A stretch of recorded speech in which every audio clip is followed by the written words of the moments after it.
On a night when the wind claws at Dublin's shutters, a door slams and a life shatters. Cast from her home under a lie, Florence Whitby steps into the rain with nothing but a locket and her will. Her refuge, service at a vast Irish estate whose master, Alistair O'Connell, the most powerful duke in the land, guards a grief as fierce as the sea. In corridors scented with beeswax and secrets, glances strike like sparks. A rumor sharpens into a trap. Duty demands silence. Desire dares an answer. What hidden promise was once whispered by lamplight, and who will pay when truth insists on daylight?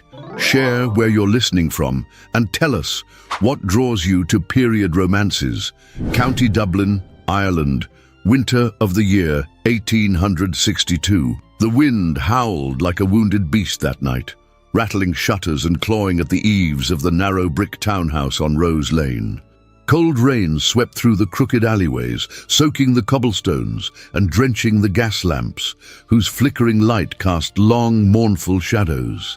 Inside, amid the creak of aging floorboards and the scent of extinguished hearth smoke, a young woman stood with trembling hands, facing the closed door that had once been her home. Florence Whitby did not weep. Her eyes, wide and glistening, stared ahead in stunned silence, the storm's fury mirrored in her breathless chest. Her cloak was threadbare and soaked through, clinging to her slender frame. Dark auburn strands of hair had come loose from her braided bun and now framed her pale, resolute face like ribbons of defiance. She held tightly to two things: a small, worn pendant that had belonged to her mother and a folded letter of dismissal, one she knew was forged by the very man who had driven her out. "Take your lies and your heirs and find a roof that welcomes the likes of you," her stepfather had hissed, his words thick with gin and venom.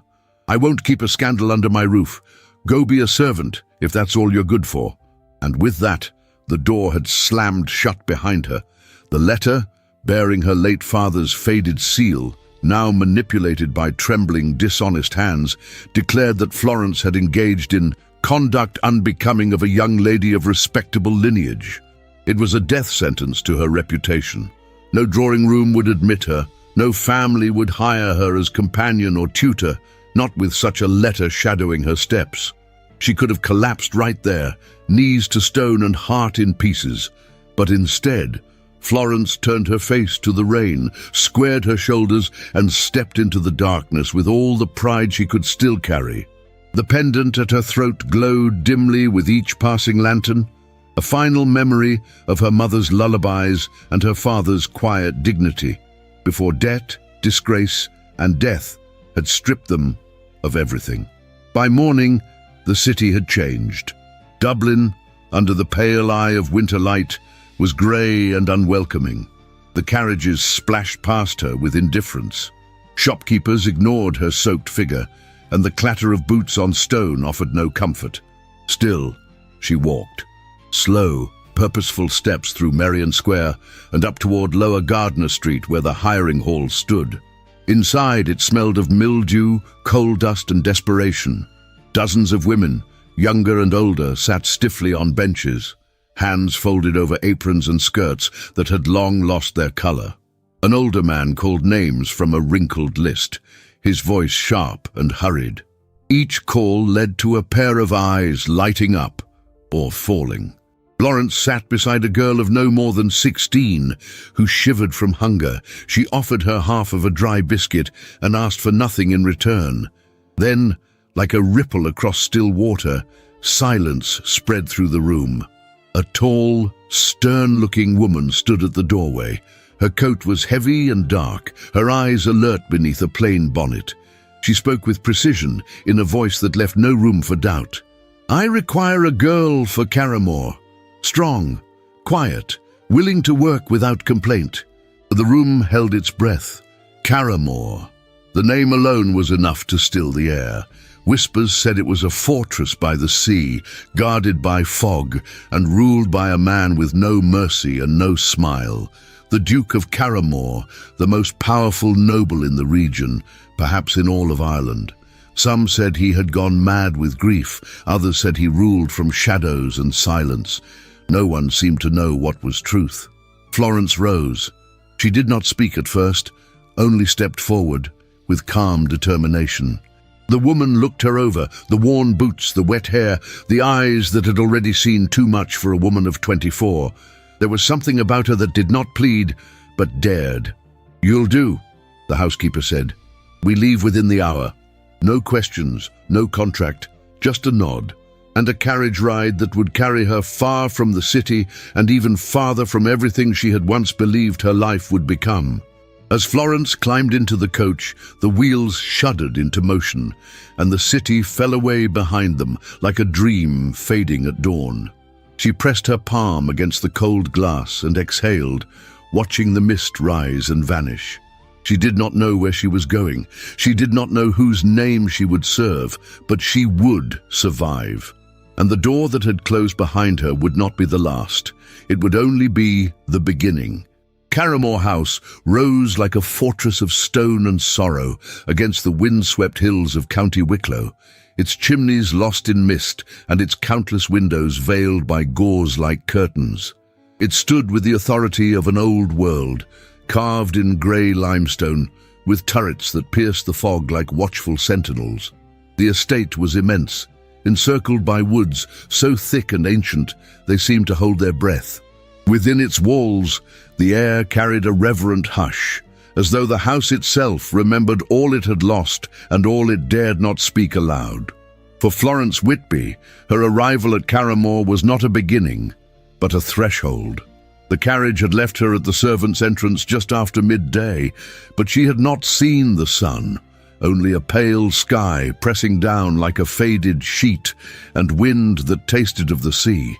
She had stepped down with no luggage but her resolve, and immediately been met by the housekeeper, Mrs. Maura Kavanagh, whose posture alone could silence a crowded room. "Stand up straight, speak only when spoken to, and don't go wandering." That was her welcome. By the end of her first day, Florence knew Carrymore was not merely a house, it was a kingdom.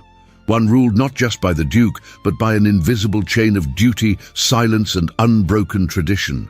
The servants moved like clockwork. The halls, despite their grandeur, seemed to echo with steps taken too cautiously, as if even their own shadows might betray them. The house itself was labyrinthine.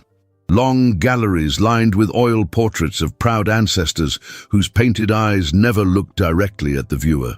Rooms with ceilings so high that candle smoke never reached them.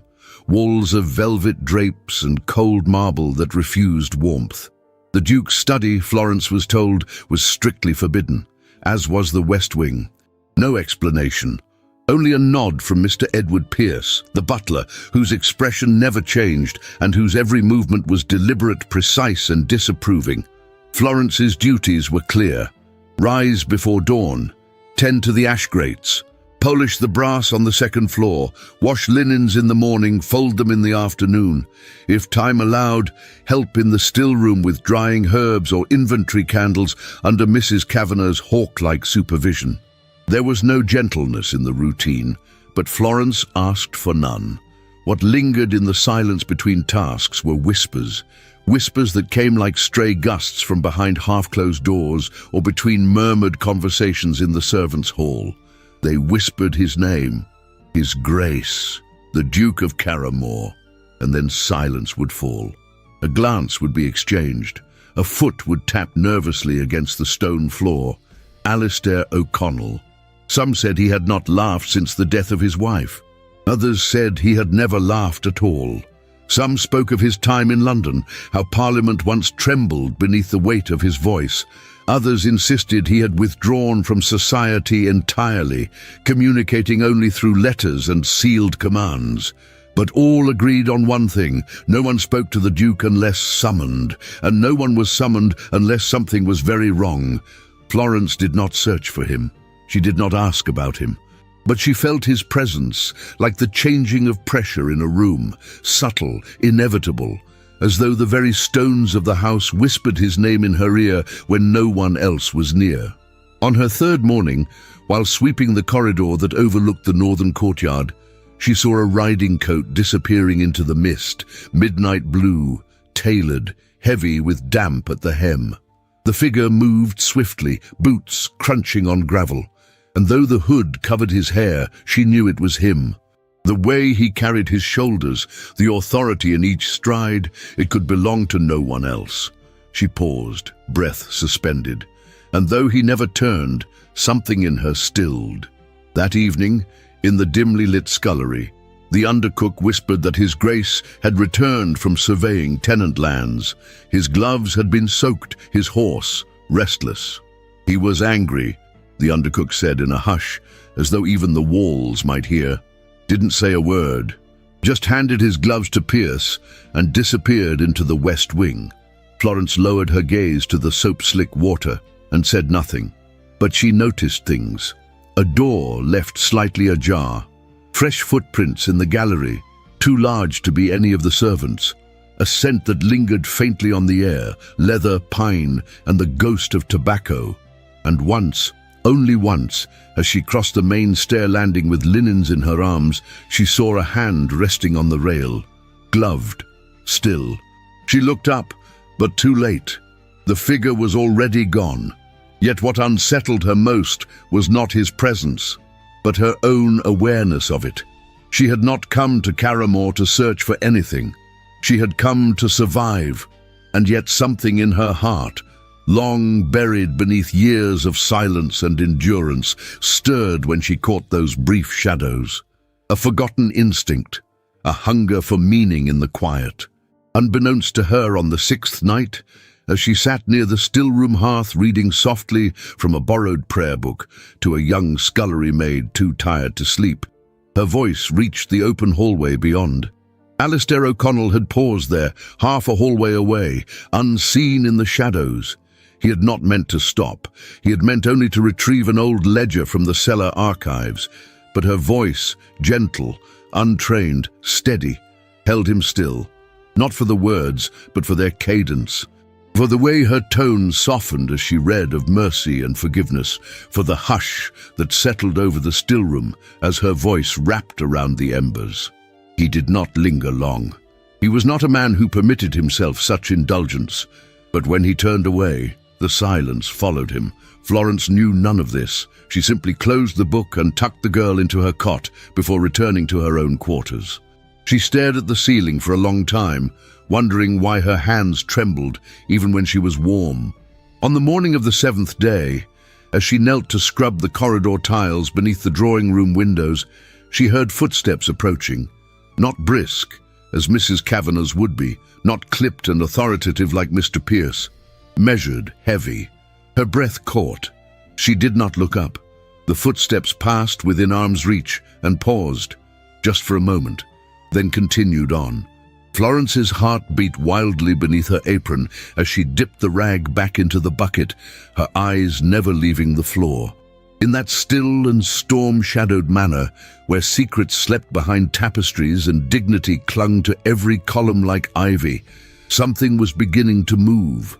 Something silent, something fragile, and though Florence did not yet understand what it was, she felt it in the tension between one breath and the next, in the unspoken glances, in the footsteps that paused, and in the whispers, always the whispers, not of scandal, not of curses, but of a man no one dared approach, and a woman no one had yet noticed, but the house had noticed, and the house remembers everything. The morning had arrived cloaked in silence, not the comforting hush of dawn before the bustle of duty, but a hush thick with waiting, like the moment between lightning and thunder. Caramore's walls, old and wise, seemed to know something Florence did not yet. She moved carefully through the east corridor of the second floor, a basket of folded linens balanced on her hip, her steps soft against the marbled tiles.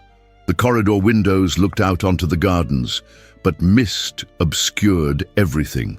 The world beyond the glass was blurred, trees becoming shadows, hedges mere silhouettes. It was in that muted grayness, just as she turned the corner past the morning parlor, that she heard it. A soft thump, then another, and then a muffled sob. Florence halted.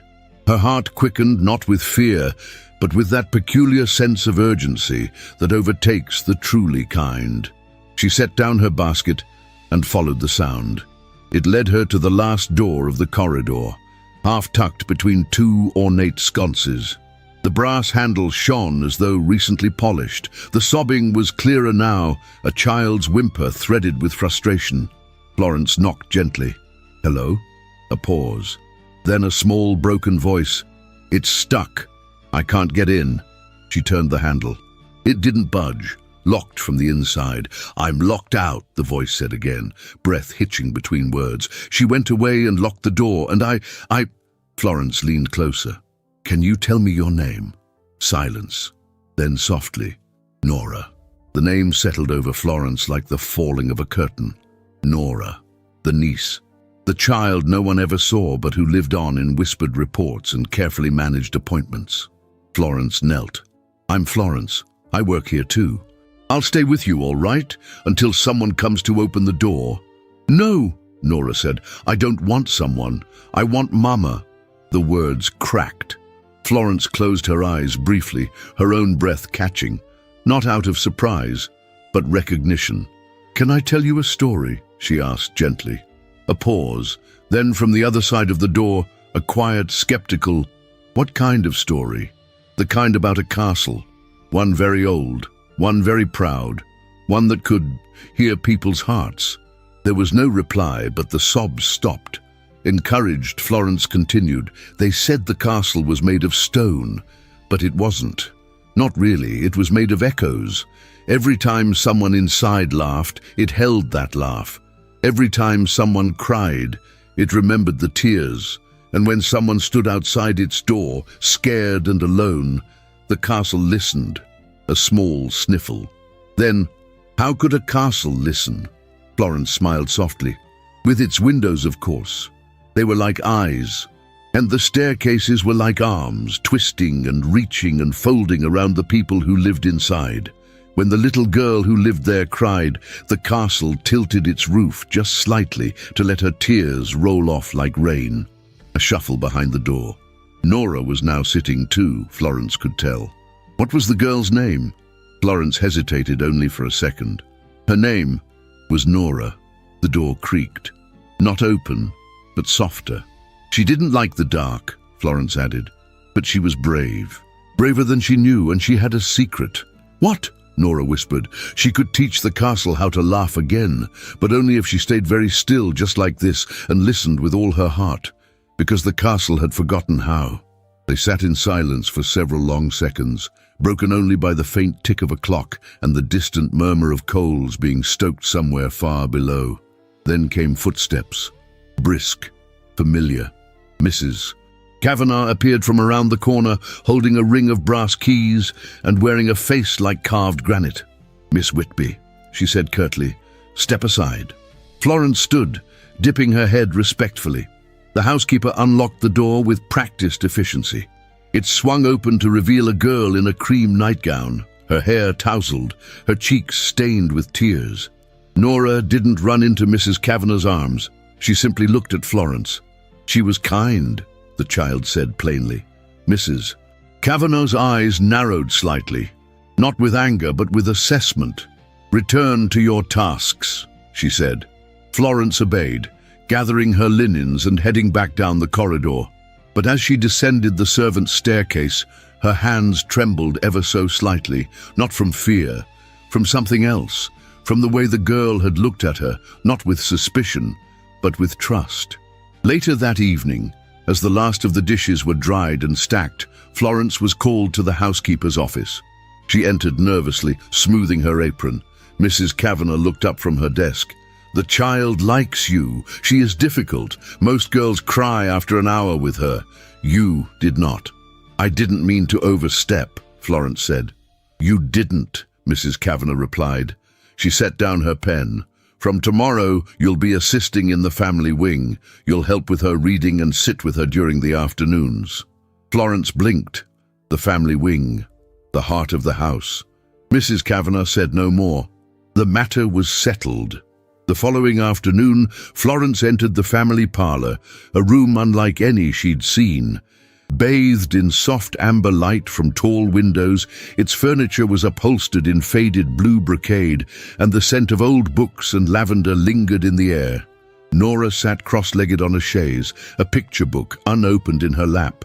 "You came back," the girl said simply. Florence smiled. "I said I would." They read aloud together, slowly, hesitantly at first, then with growing ease. Nora laughed once, a light, startled sound, as Florence made up a silly voice for a fox in the story. It startled even her, and it was then, during that fragile, perfect moment, that Florence felt it. A presence. She turned her head. In the doorway, leaning against the frame, stood a man, tall, composed, a study in quiet gravity. His coat was black, his cravat loosely tied, as though he had come in haste. His eyes were grey, but not cold. Florence stood instantly, curtsying. Nora glanced up and gasped, then quickly sat straighter. The man stepped forward. His voice, when it came, was low and smooth, like dark velvet. "I see the fox has found its voice again." Florence lowered her gaze. "Your Grace." There was silence, not hostile, but weighted. Then with a faint lift of one brow, the Duke nodded. "Miss Whitby, I presume." "Yes, Your Grace." His eyes rested on her a beat longer than necessary. "Thank you. For today." It was not gratitude spoken for display. It was quiet, sincere, as though the words were foreign to his mouth, rarely used. Florence's breath caught, but she merely nodded. He turned to Nora. "Behaved yourself?" The girl nodded, blushing slightly. The Duke gave no more than a glance, but something had shifted. A boundary, however slight, had been crossed, a line between roles, if not yet souls. As he left, Florence watched him go, not with curiosity but with awareness, and he, unseen to her, slowed at the corridor's end. His hand rested once again on the polished rail, but this time he did not walk away as quickly. Something had changed, and Caramore, that ancient castle of stone and echo, had felt it. The rain had not ceased for 3 days. It fell without rest, like a sorrow the sky could no longer contain.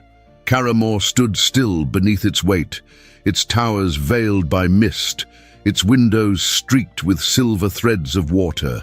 The sound echoed through the halls, soft, persistent, like breath held too long. Servants moved quietly, their steps muffled by thick carpets and heavier thoughts, and the hearths were kept alight in every room, though no fire seemed strong enough to warm the shadows that lingered at the corners.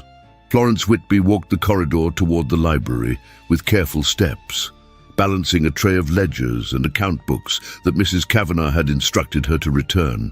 She had never entered the Duke's private library before, not properly.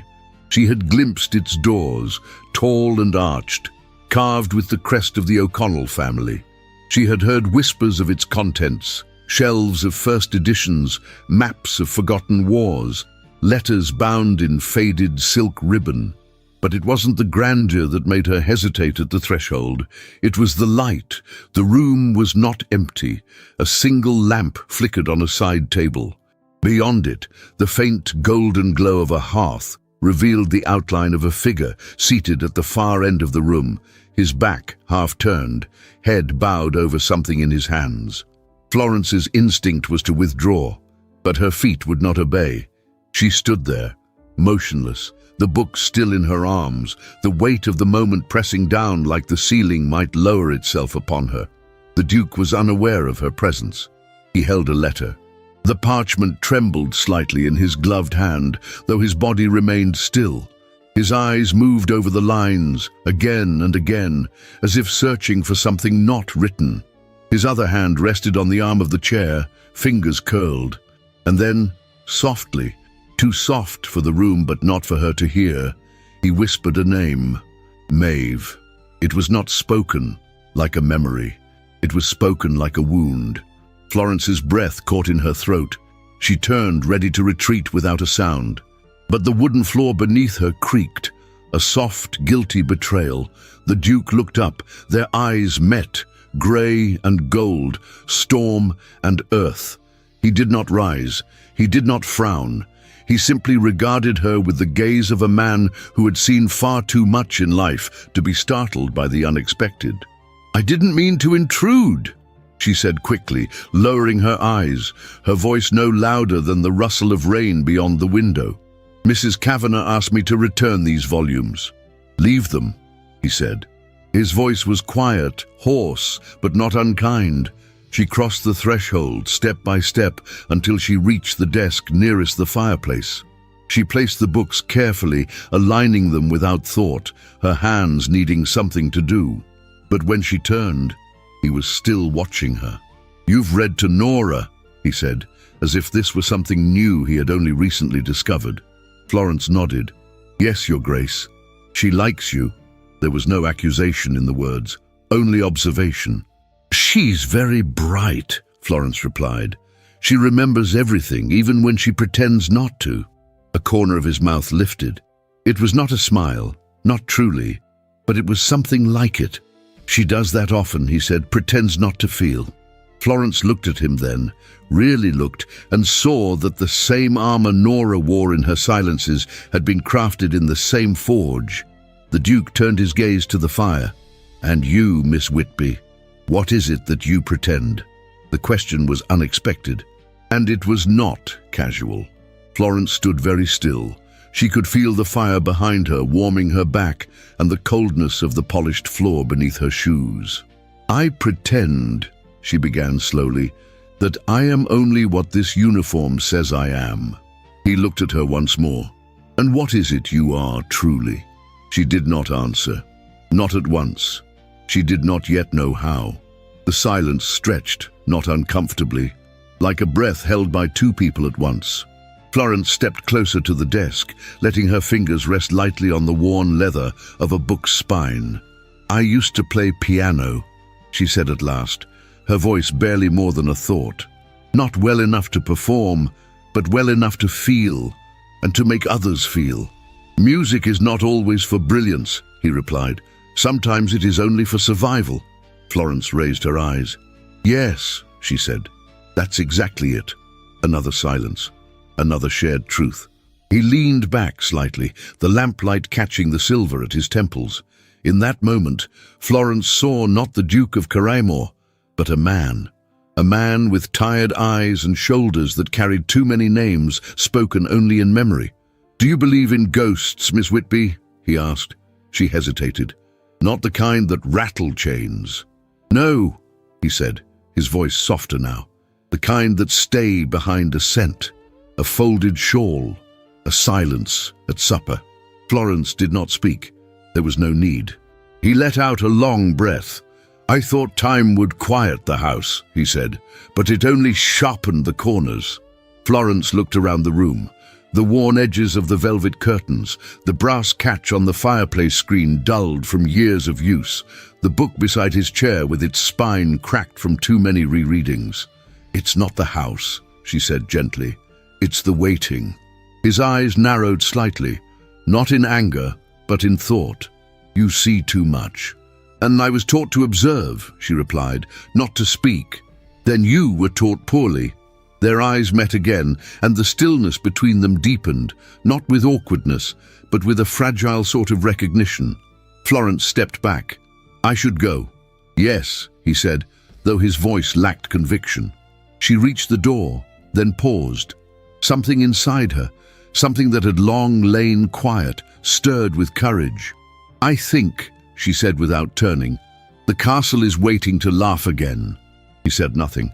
But behind her, she felt the flicker of something, like warmth spreading beneath stone. She left the library without another word. The corridor was empty, the walls thick with velvet silence. But her breath came differently now. The air itself had changed. Behind her, the Duke sat still before the fire, the letter forgotten in his lap. And for the first time in years, he realized he was no longer alone in his own house. The frost came suddenly that year, painting the windows of Caraymore with lace so delicate and cold it could have been woven from breath. The wind had changed its voice, whispering through chimneys and beneath doors with an insistence that unsettled even the oldest corners of the house. Servants moved more quickly, Fires were lit earlier, and eyes turned more often to the darkened skies, as if the weather itself had begun to listen. And with the frost came her. Lady Honora Kincaid arrived just after luncheon on the third Thursday of the month, her carriage gleaming with fresh lacquer, her gloves pristine, and her expectations even more so.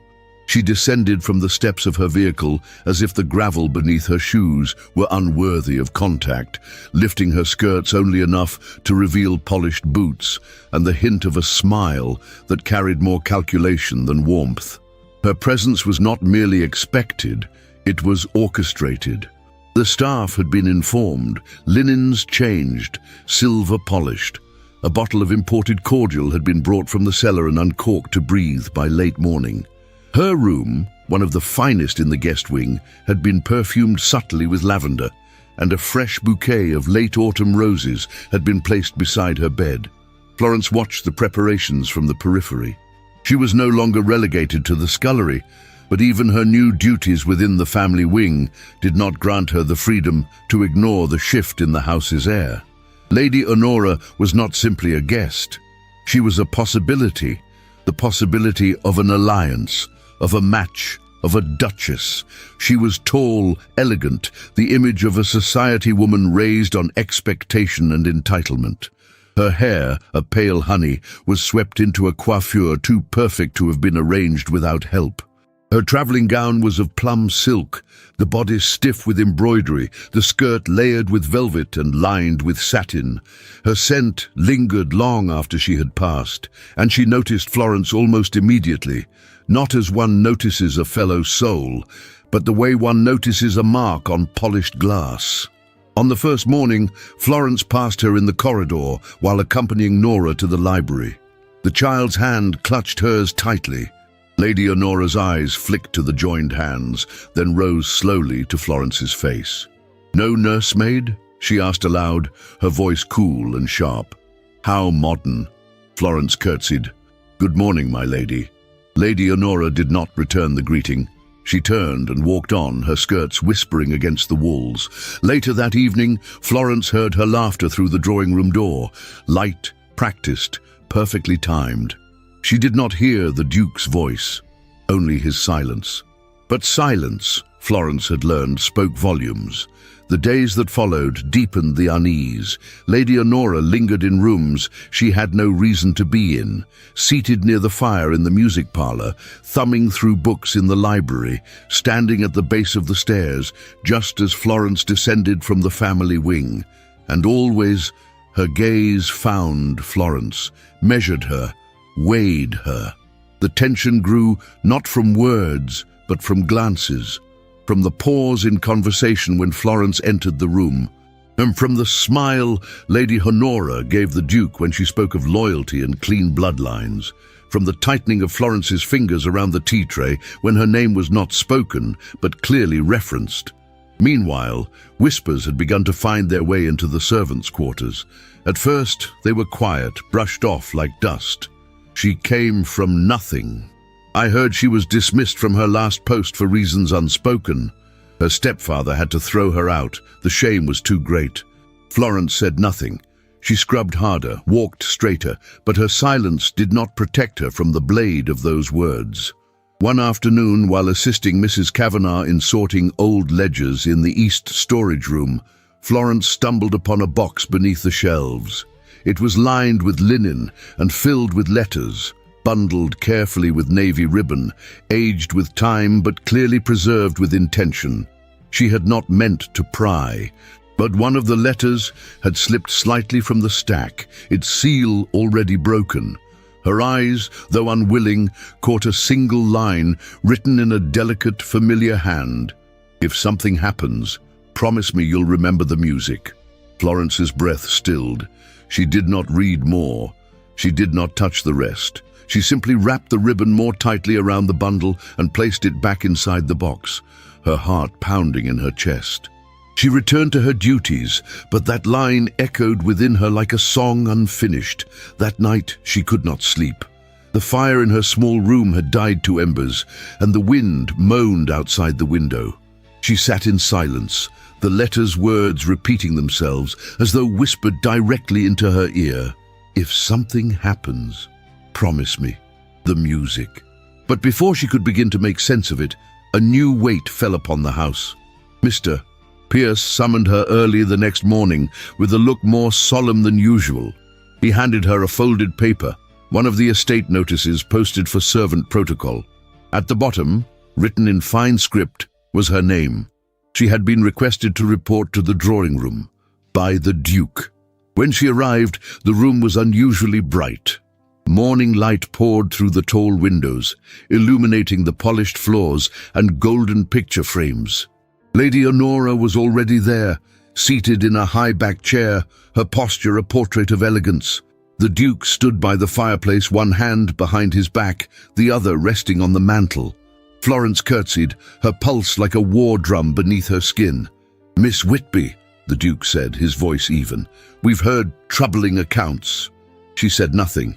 "There are rumors," Lady Honora added, her tone far too measured to be innocent, "about your history, your dismissal from your previous household, your conduct." Florence met the Duke's eyes. His expression was unreadable, his gaze steady. "My conduct," she said softly, "has never been anything less than honorable." "And your family?" Lady Honora inquired. "Your stepfather." Florence's jaw tightened. "Whatever my stepfather has told others, he did not tell the truth." The Duke's gaze did not falter, but his silence pressed against her chest. "If you prefer I leave," Florence added quietly, "I will go without protest." Lady Honora smiled faintly, as if victory had already been claimed, but then the Duke turned. "No," he said, "there will be no dismissal today." His voice was calm, but beneath it, something thundered. Lady Honora's lips parted in faint protest, but she said nothing. Florence curtsied once more, her spine straight, her pride intact. As she turned to leave, her hand brushed the edge of a side table. Upon it sat a metronome, still, unmoving, and for just a moment, she imagined it ticking again. Steady, certain, like the echo of music long silenced.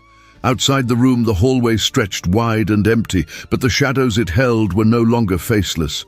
They had names, secrets, and choices yet to be made. Caramore glittered that evening with a brilliance it had not known in years. The drawing room had been transformed into a jewel box of candlelight and refinement. Chandeliers shimmered with cut crystal droplets, their flickers casting golden halos upon frescoed ceilings. Silver platters gleamed beneath mountains of sugared fruit and delicate cakes.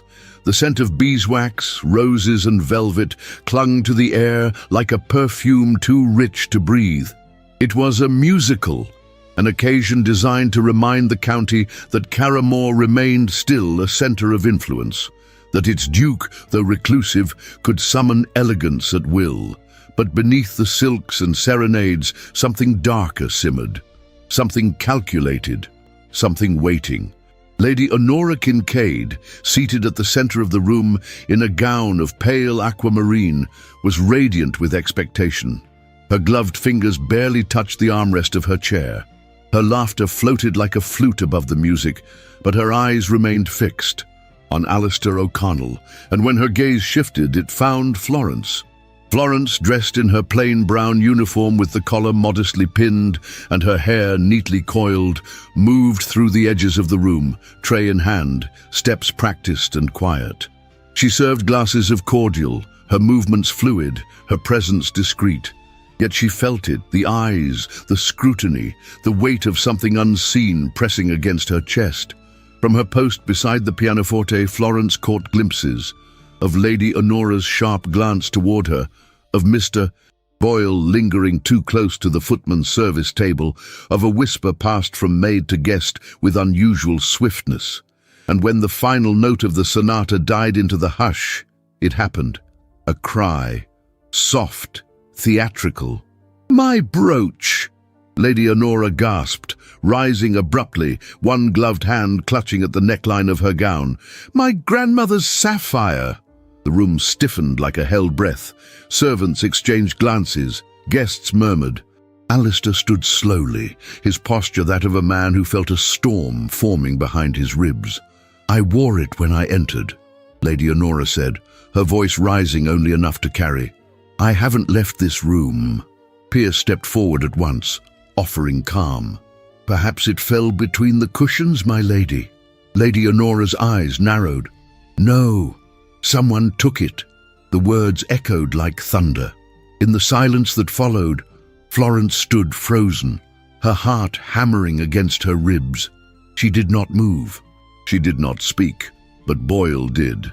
"I regret the suggestion, Your Grace," he said, stepping forward with a look of pained gravity. "But perhaps we should conduct a search." Quietly, among the staff, Florence felt the eyes swing toward her like blades. Alistair looked at her then, not with anger but with something worse. Uncertainty, and that, more than any accusation, cut her deeper than steel. The search was swift, and it was brutal. They found the brooch tucked beneath the corner hem of her blanket, wrapped in a handkerchief she did not recognize. It sparkled with cold triumph as Mrs. Kavanagh, pale and silent, held it up between two fingers. Florence stared at it as if it were a serpent. Her lips parted, she shook her head once. No. But no one asked her for a defense. Later that evening, in the study dimly lit by firelight, Alistair dismissed the rest of the staff and faced her alone. His hands were folded behind his back. His expression was unreadable. Florence stood before him, her hands at her sides, her posture straight despite the shaking in her knees. "You believe I did this," she said softly without accusation. "That I took it." "No," he said immediately, his voice a low thunder. "No, I don't." "Then why am I here?" Her voice cracked, not with rage, but with the ache of betrayal. "Because," he said, turning to face the fire, "I cannot protect you from what this will become. You have already been questioned, gossiped about, doubted. If I keep you, I invite ruin." Florence drew in a slow breath. "So you are doing this to save me?" He did not answer. "You will send me away," she continued, "and allow them to believe I am guilty." Alistair turned then, and his eyes, those storm-colored eyes, were full of something that fractured her. "I would rather suffer your hatred," he said, "than watch you be torn apart by society." "Then you never knew me at all," she whispered. He closed the space between them in 3 strides, stopped just short of touching her. His presence was overwhelming, and yet his hands remained still, clasped behind him as if to restrain something even he did not trust. "I know that you are innocent," he said, "but your silence will protect you more than any defense could." "My silence will bury me," she replied, "but very well. If dismissal is what you believe will keep me safe, then dismiss me." He inhaled sharply, as if she had struck him, but he did not deny her. That night she packed her few belongings in silence. A book borrowed from the family library, a shawl mended with invisible stitches, a small photograph of her mother, creased at the corners but treasured still. She did not cry. Only when she stood at Nora's door did her composure falter. The child slept, her curls fanned across the pillow, her cheek pressed to her doll's shoulder. Florence stepped inside on tiptoe, knelt beside the bed, and placed a folded note on the nightstand. She brushed a curl from Nora's brow. "I didn't mean to leave you," she whispered, her voice breaking for the first time. "You were the only light I had." She kissed the child's temple, stood, and left the room before the sob could escape her lips. By morning, the frost had thickened. Her breath bloomed in the air as she walked down the steps of Carrymore for the last time. No carriage waited for her, only the open road. Florence did not look back, not even once. Behind her, the grand estate loomed, its windows blind to what had been done in its name. And within, in a quiet library bathed in the first light of day, Alistair stood with the brooch in his hand, his jaw clenched, his eyes dark with knowledge, too late spoken. Dublin was no longer the city Florence had wandered through on that first night of her exile. It had lost the shimmer of mystery, the veil of uncertainty. It was no longer the edge of the unknown. It had become, through necessity and grit, her battleground, and in the bitter chill of late November, with the wind churning coal dust through alleyways and chimneys exhaling breath like old men, Florence Whitby began her second life. She arrived with a single satchel and the weight of a disgrace she had not earned.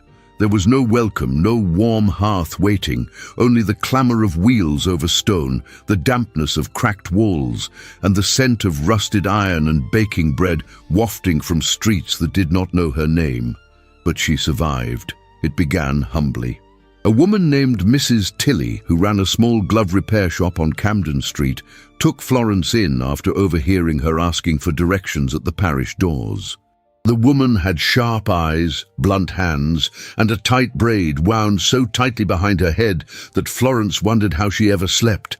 But her kindness was real. Rough, but real. "You've got clever fingers," Mrs. Tilley muttered the first time Florence restitched a kid leather seam so finely the thread disappeared into the grain. "You'll eat here then. Mornings are yours. Afternoons are mine." Florence took the offer. She rose before light to heat the water, scrub the window panes, and take in the neighborhood gloves by the dozen, most torn by clumsy carriage steps or careless garden gates. She stitched in the back room, surrounded by the scent of polish and dust and dye, her needle rising and falling with rhythm and control, the way she once played scales in a music room she would never enter again. But it wasn't enough. She missed words. Not words spoken, but words written, whispered, shared. One evening, after delivering a parcel to the parish, she noticed a group of children crowded near the stone steps, their fingers wrapped around sticks of coal chalk, scribbling symbols into the frost-dusted pavement. A girl, no older than 10, was writing her own name backwards. Another had drawn a sun with 7 uneven rays and no face. Florence knelt, not as a teacher, not as a noblewoman disguised in poverty, but as one of them. "Do you want to know how to make your letters sing?" she asked the smallest girl. The child nodded, and just like that, every evening after supper, Florence began to teach. The parish allowed her the back room, bare and cold, but dry. She gathered a few broken slates, some discarded copybooks, and began with the alphabet. Then the Lord's Prayer, then little poems. The children came quietly at first, then in clusters, their hands ink-stained, their cheeks ruddy from the wind, but their eyes wide with hunger for knowledge. It gave her purpose. It gave her breath. She did not speak of Caramore, not to Mrs. Tilley, not to the children, not to the priest who offered her chalk and a spare oil lamp when hers began to dim. That part of her life she sealed like a letter never sent. But silence, she had learned, does not always protect. One damp morning, she walked into the glove shop to find Mrs. Tilley holding a folded notice in her flour-dusted fingers, brows furrowed. "A man came by," she said without looking up. "Left this. Didn't stay." Florence took the page with cautious fingers. It was a clipping, a handbill actually, circulated across the poorer wards. A warning: beware of the girl who plays at lady, cast out from the houses of nobility for her sins. She teaches your children, but what does she teach them? There was no name, but there was no need for one. She felt the old sickness rise in her throat.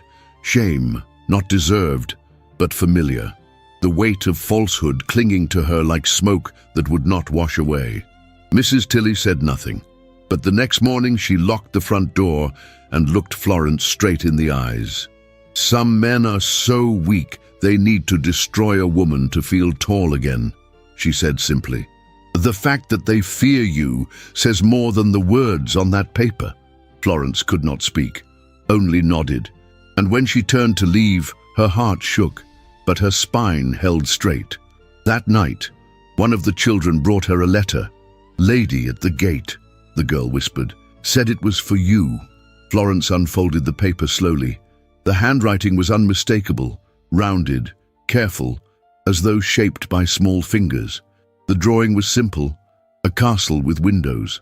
But the windows were different. They had eyes, ears, and above them, in crooked lettering, "The castle listens." A lump formed in her throat that no words could swallow. Below the sketch, 2 small words had been written with childish concentration. From Nora. No signature, just that. But it was enough to warm her in a way the parish fire never could. A week later, another envelope arrived, this one sealed, the wax pressed with a coin, not a crest. The letter was from Mrs. Kavanagh. The tone was clipped but unmistakably protective. We know what was done. Not all believe it. The truth has a way of surfacing, if not by words, then by consequence. Hold your ground, Miss Whitby. The house remembers you. Florence read the letter twice, then tucked it inside her coat, over her heart. She never replied. Instead, she poured herself into the schoolroom.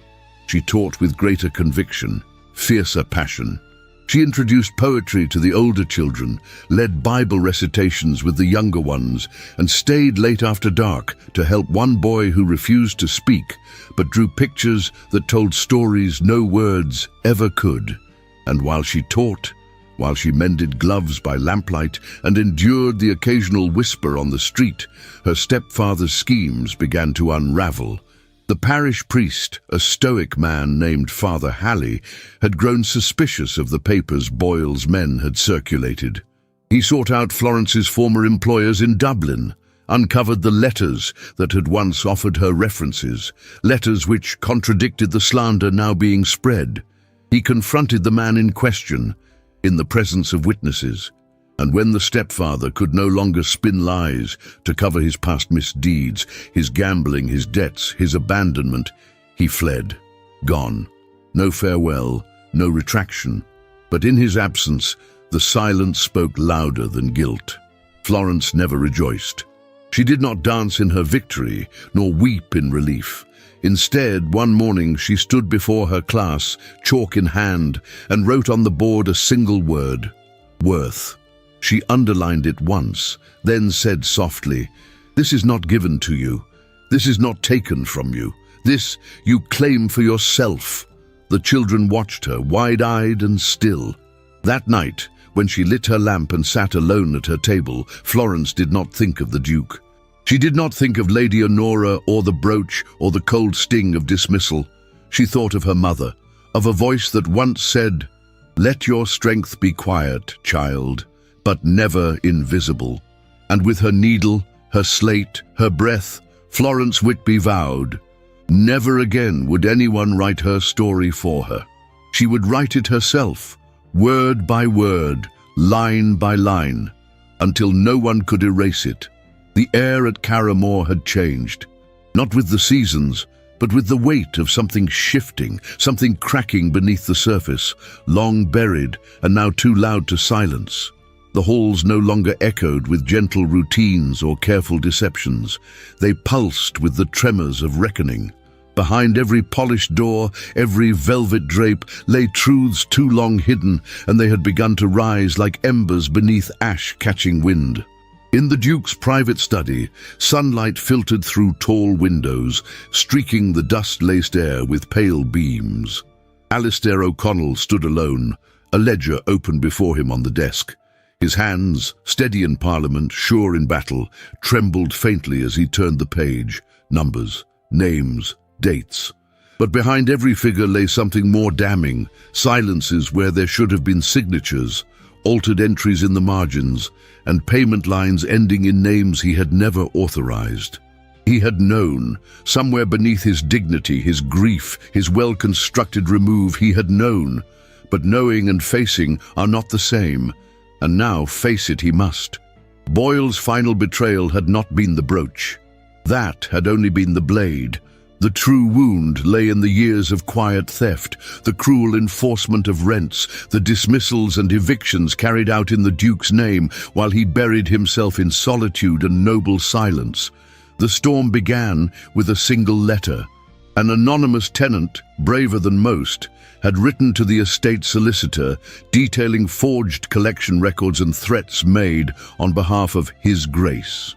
The solicitor, unwilling to proceed without proof, had shown it to Alistair. Alistair had spent the night reading every page, every line. By morning he had summoned Mr. Pierce. "Open the ledgers," he said, to everyone, tenants, press, parish, no more curtains. Pierce had stared at him, as if trying to decipher whether this was defiance or confession. "It will be seen as weakness," he warned.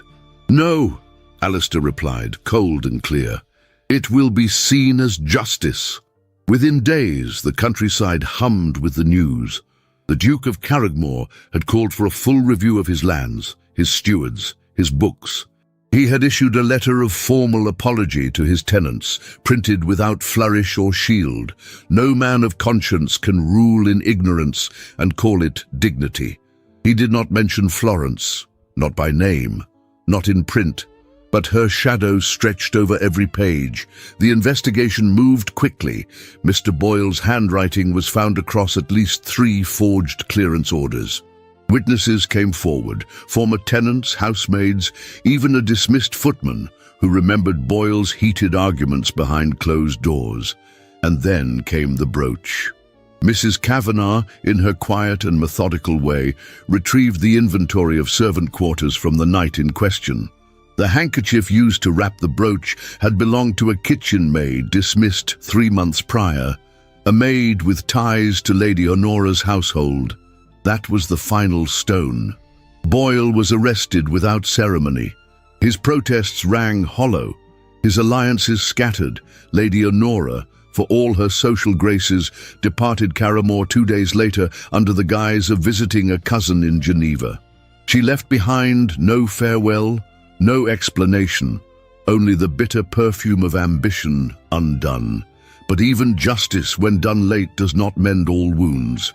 One morning, as the frost began to melt from the edges of the windows and the sun dared break through the heavy skies, Alistair stood alone in the garden he had once allowed to wither.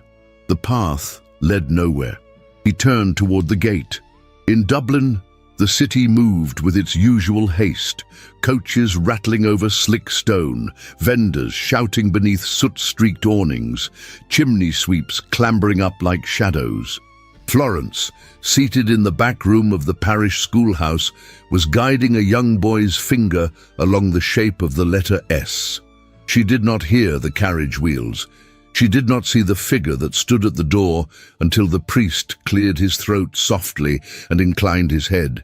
Alistair O'Connell removed his gloves as if unsure of what to do with his hands. The room fell silent. Children turned. Chalk paused mid-stroke. Florence looked up.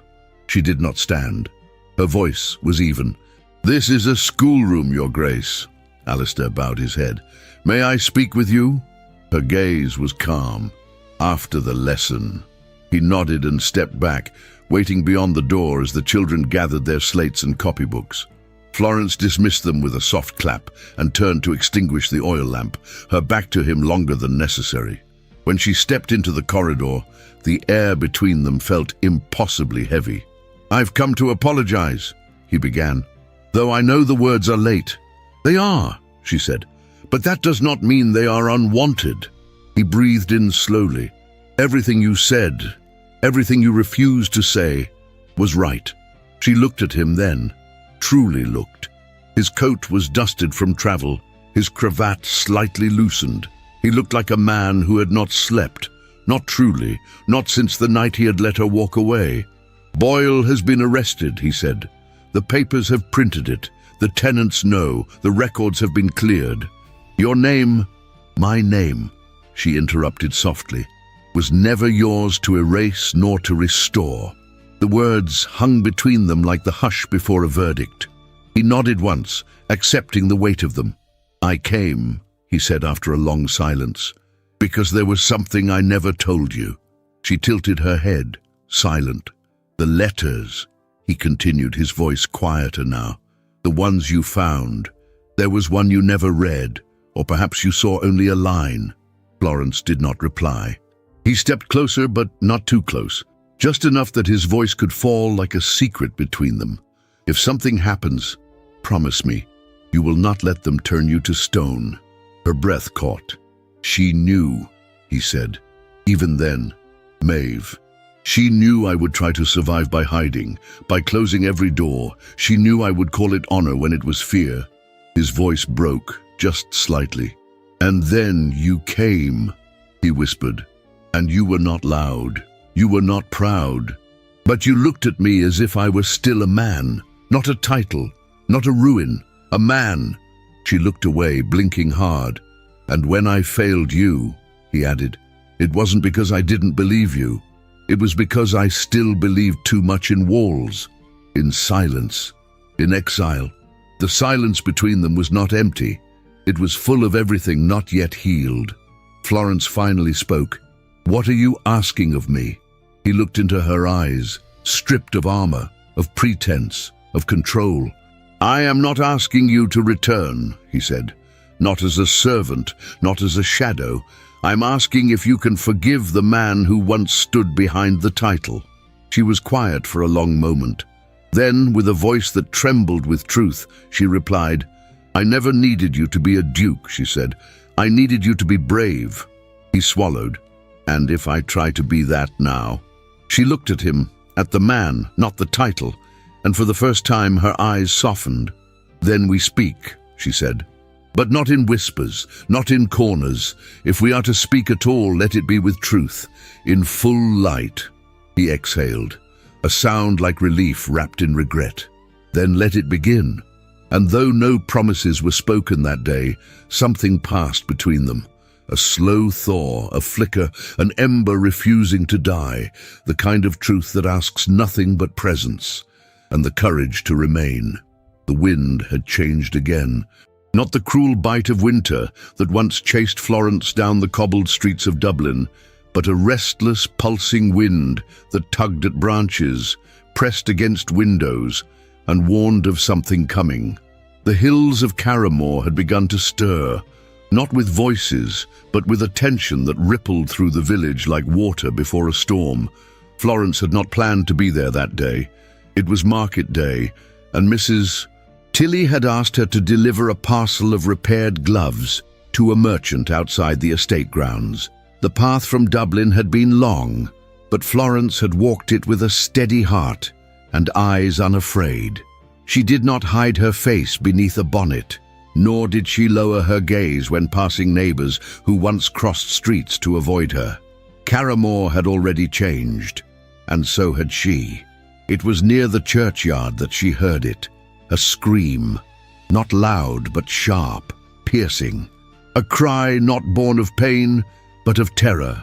Smoke followed, black and rising fast, curling above the rooftops of the village schoolhouse in thick, choking waves.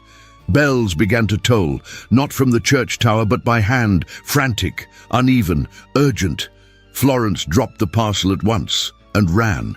When she reached the schoolyard, people had already begun to gather, mothers shouting names, men forming a chain to pass buckets from the well. But the flames had leapt too fast, fed by dry wood and wind. One side of the building was already lost, the roof sagging in places as embers danced like devils through the air. "The back room!" someone cried. "3 children are still inside." Florence did not think. She did not ask. She ran. Voices tried to stop her. A hand caught her sleeve, but she tore away. The front door was blocked, smoke rolling out in angry breaths. She turned the corner and saw a side window, small, high, but shattered. A stable boy had broken it open with a rock, his arm bleeding. Florence boosted herself through the frame, the jagged edge slicing her skirt. Inside was chaos, heat pressed against her skin like a hand intent on punishment. The air was thick with soot and the smell of scorched paper. Desks had been overturned in panic. The back room was visible only by the faint outline of a door, half ajar. She pulled a damp cloth from her pocket, meant for the market, now pressed to her mouth, and pushed forward. The children were huddled beneath a desk, 2 boys and a girl, their faces streaked with ash, their eyes wide with the kind of fear that steals breath before it can form a scream. "It's all right," she whispered hoarsely, though her throat burned. "Come with me." One boy, the smallest, would not move. "My brother," said the girl. "He won't leave him." Florence crouched low. The heat clawed at her back. "What's your name?" she asked the boy. He didn't answer. She recognized him. Son of a tenant Alistair had once evicted. She remembered his eyes from a night long ago when they looked up at her through a window as the family cart rattled down the road. "Can you take my hand?" she asked softly. Still nothing. So she dropped to her knees, lowered herself until their foreheads touched, and whispered, "There's music outside, the kind the castle forgot. If you come with me, I'll help you find it." His fingers reached for hers. They ran. The smoke fought back, thick and blinding. Florence wrapped her arms around the two boys, guiding the girl ahead until they reached the window. Someone was shouting her name from outside now, though she couldn't tell who. Hands pulled the children out, strong hands. She felt them slip from her grip one by one until she was alone again. The fire cracked behind her, beams groaning like ghosts remembering how to fall. She turned back toward the room, just to be sure, and that's when the ceiling gave way. A scream erupted from the crowd as flames swallowed the rear corner of the schoolhouse, but a figure stumbled through the smoke, clothing scorched, hair blackened at the edges, but upright. Florence collapsed into the arms that caught her. She didn't know who they were. She didn't need to. Her body trembled. Her hands were burned. Her skirt was in tatters, and still she whispered one word: "They're safe." Rain began to fall not long after, cold, steady, and slow, as if the sky, ashamed of its delay, had finally remembered how to weep. Florence sat beneath the overhang of the church, wrapped in a rough woolen cloak. Her skin was streaked with soot, her lips chapped, her lungs raw from the smoke. And then she saw him, Alistair. He walked across the muddy yard like a man emerging from memory, his coat soaked, his boots caked in earth, his eyes searching. He found her. He did not stop at a distance. He knelt before her. No title, no guards, no servants, just a man, bareheaded in the rain, reaching for the hand of a woman he had once dismissed. She looked at him, and something in her stilled. He did not speak at first. Then, quietly, "I came the moment I heard." She said nothing. "I read the names of the children," he continued. "The boy, Patrick, is the son of Seamus O'Dowd." She nodded. "I know. I cast them out," Alistair whispered, shame catching in his throat. "And you saved his son." "You believed silence was protection," she replied, her voice raspy.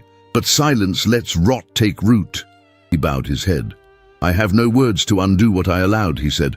"I won't offer apologies. They're too easy, too late."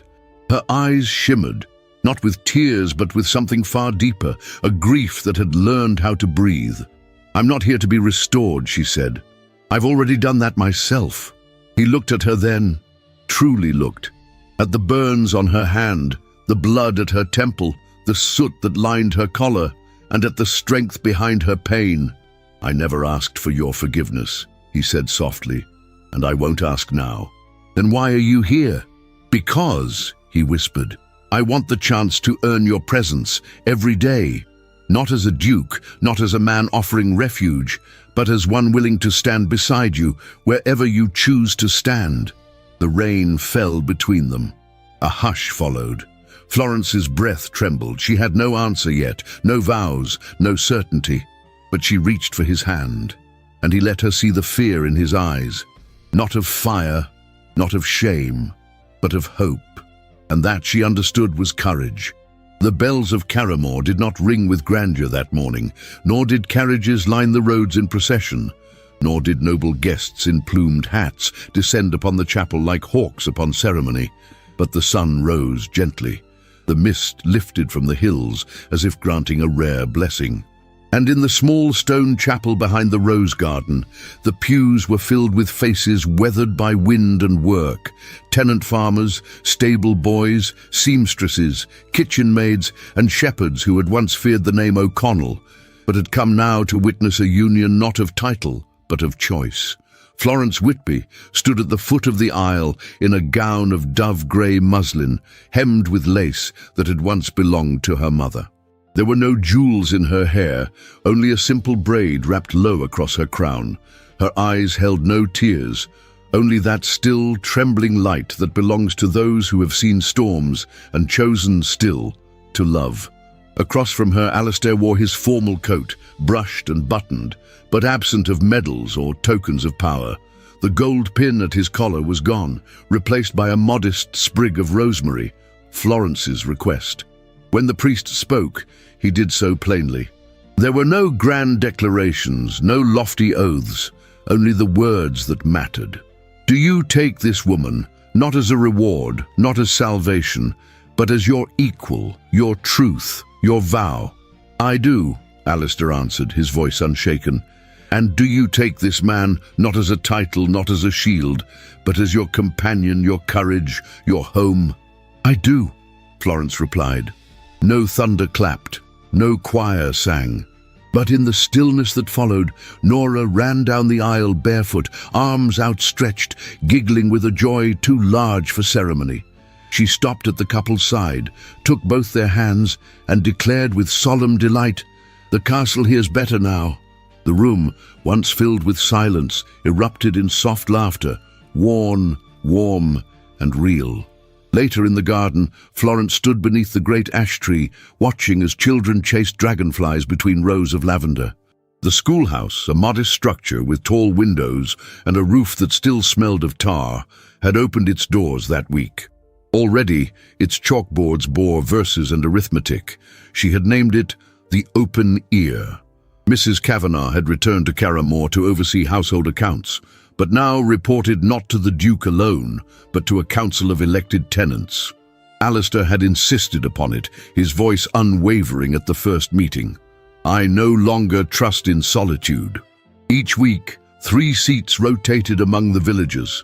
Rent adjustments, repairs, and harvest plans were no longer dictated. They were decided.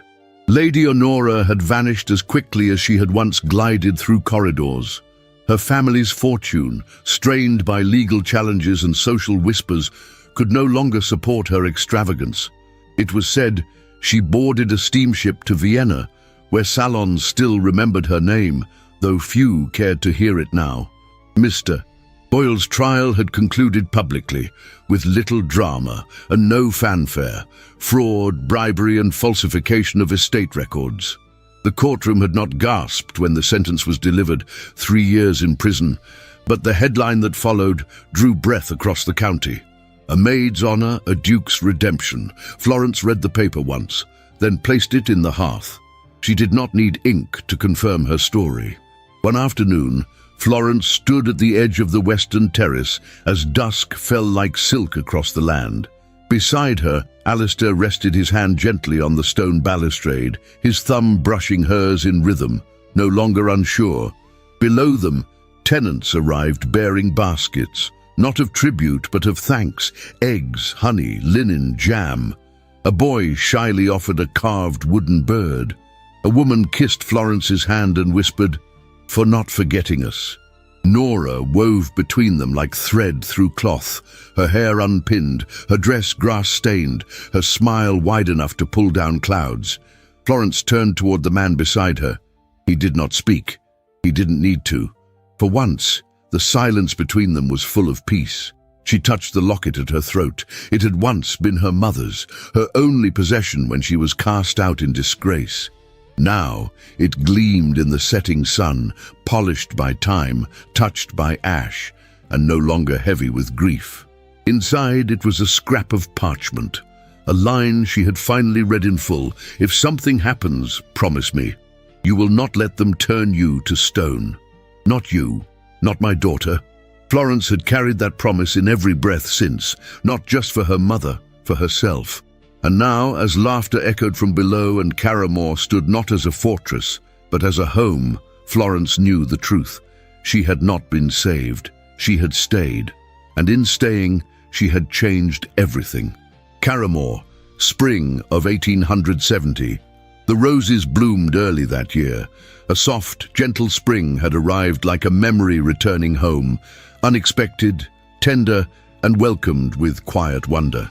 The stone walls of Carrymore were warmer now, softened by ivy and time. Children's laughter floated freely through the corridors, where once only echoes had lived. And on the western terrace, where silence had once ruled, the sound of life now reigned. Florence stood there once more, Her hair was longer now, touched at the temples by streaks of silver the sun chose to gild instead of hide. She wore no corset, no jewels, just a blue cotton dress with sleeves rolled at the elbows and a small ink stain on her thumb. In one hand, she held a folded letter. In the other, a flower just plucked by small fingers that still carried the scent of earth. Behind her, the school had tripled in size. The council had grown. And the house, no longer feared as the seat of a grieving duke, had become a living heart in the center of the village. "Ma!" called a voice behind her. "She won't let go of the chalk." Florence turned. Two figures came bounding across the grass. Nora, now 14, tall and wild as the wind, and beside her a smaller girl with curls dark as midnight and a temper to match. "Maisie," Florence called gently, crouching to her knees. "Did you take the chalk again?" The girl stopped short. "No," she said, hiding both hands behind her back. Florence raised an eyebrow. Maisie sighed. It was just one piece. Florence opened her arms, and the child rushed in. Alistair watched them from a distance, one hand resting on the cane he now used not out of weakness, but to steady a leg once injured during a storm relief effort years ago. His hair had gone fully silver. His voice had grown quieter. But his gaze, when turned to Florence, remained unchanged, anchored by love and softened by years of choosing it daily. They had not sought greatness. They had sought truth. And in doing so, they had found peace. After their wedding, Florence had chosen not to be styled Her Grace, despite the protests of society. She remained Mrs. Whitby O'Connell in letters and in person. It was a quiet rebellion, one of many. They had 3 children, Maisie, Thomas, and the baby still in the cradle, Maeve, named after the ghost of a woman Florence had never known, but had come to understand. The letter in her hand was from a former student, now a teacher in Dublin. He wrote of opening a school based on hers, of teaching tenant boys to read without punishment, of girls now encouraged to hold pens. Florence had cried when she read it, alone, in the pantry, where no one could see. Not all stories had ended sweetly. Lady Honora had returned from Vienna only once. Her fortune gone, her beauty faded, she came not to reclaim affection, but to beg forgiveness. Florence had listened, had offered tea, but no invitation to stay. Honora died in Paris the following year. Alone, her name mentioned only in gossip columns. Mr. Boyle, upon release from prison, had vanished into the north. Whispers claimed he lived under another name. Alistair never sought him. Florence never spoke of him. Some ghosts were better left unresurrected. And Nora, oh Nora, no longer the fragile girl who once feared closed doors, she had become a force. At 14, she spoke Latin, argued politics at supper, and refused to wear gloves unless it was her idea. She wrote poems, terrible ones, but they were hers. That afternoon, the family gathered in the field behind the school for a planting ceremony. 10 new saplings to honor 10 years of the council. Florence held baby Maeve as Alistair gave a short speech, measured, honest, laced with dry humor. As they began to dig, Thomas, 5 years old and serious as a banker, asked, "Mama, why do we plant trees when people can't live forever?" Florence looked at her son, then at her husband. "Because," she answered, "trees remember, even after we're gone." That night, when the house had quieted and only the hearth still whispered, Alistair found Florence sitting at her writing desk. "I saw you reading Maeve's letter," he said. "Again." Florence nodded. "She wrote about stone, and I became fire. You became you," he said, kneeling beside her. "I stayed, and you changed everything."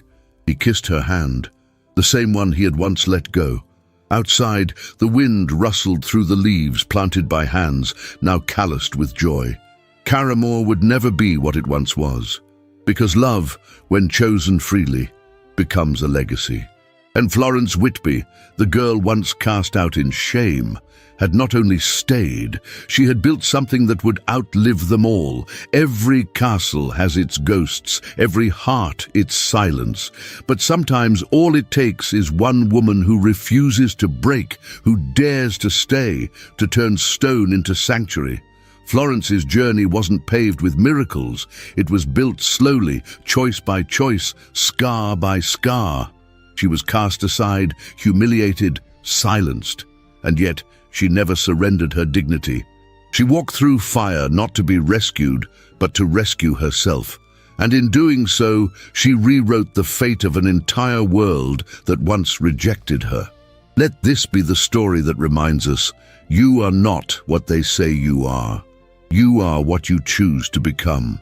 If you felt something stir in your chest while listening, if you held your breath during the vows or smiled when Nora said, "The castle hears better now," then this story became yours too. Tell us in the comments what part moved you the most. And if you made it to the end, write the word resilience below. It's our quiet way of knowing you were here, with us, until the very last line. If this tale left a mark on your heart and you'd like to help us continue creating more emotional, powerful period dramas like this one, consider leaving a super thanks with any amount you wish. It helps us sustain this channel and keep telling the stories that matter. But if you can't contribute financially right now, we understand completely. Sharing this video with a friend or on social media is another beautiful way to support us. And if you're craving more stories like this one, don't miss the narrations I've linked right here in the cards. Each is waiting to transport you to another time, another heart, another chance at redemption. Thank you from the bottom of our hearts for being part of this story. We'll see you in the next one.